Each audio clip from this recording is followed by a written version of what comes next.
YCP ప్రభుత్వంలో ఉన్నప్పుడు విపక్ష నేతలైన చంద్రబాబు, పవన్ కళ్యాణ్తో పాటు వారి కుటుంబ సభ్యులపై దుష్ప్రచారం చేసిన కేసులో అరెస్ట్ అయిన ఆ పార్టీ కార్యకర్త వర్ర రవీందర్ రెడ్డిని పోలీసులు రిమాండ్కి పంపారు. కోర్టుకు సమర్పించిన రిమాండ్ రిపోర్ట్లో వర్ర ఇచ్చిన వాగ్మూలంలోని పలు అంశాలని వారు వెల్లడించారు.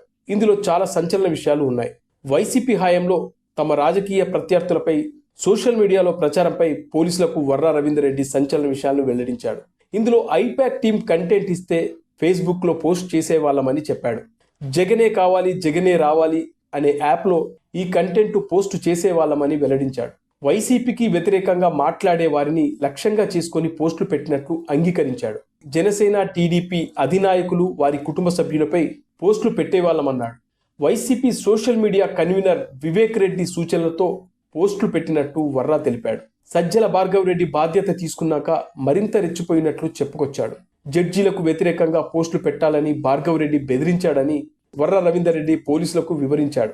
2023 నుంచి నా ఫేస్బుక్ ఐడితో భార్గవ్ రెడ్డి పోస్టులు పెట్టేవారన్నారు. షర్మిల, సునీత, విజయమ్మపై అసభ్యకర పోస్టులు పెట్టామని చెప్పాడు.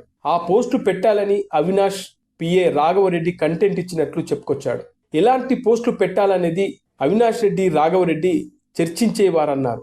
పవన్, ఆయన పిల్లలపై అసభ్యకరమైన పోస్టులు పెట్టానని వెల్లడించాడు. వైసీపీ సోషల్ మీడియాలో భార్గవ్ రెడ్డి, అర్జున్ రెడ్డి, సుమారెడ్డి కీలకమని వర్ర రవీందర్ రెడ్డి తెలిపాడు.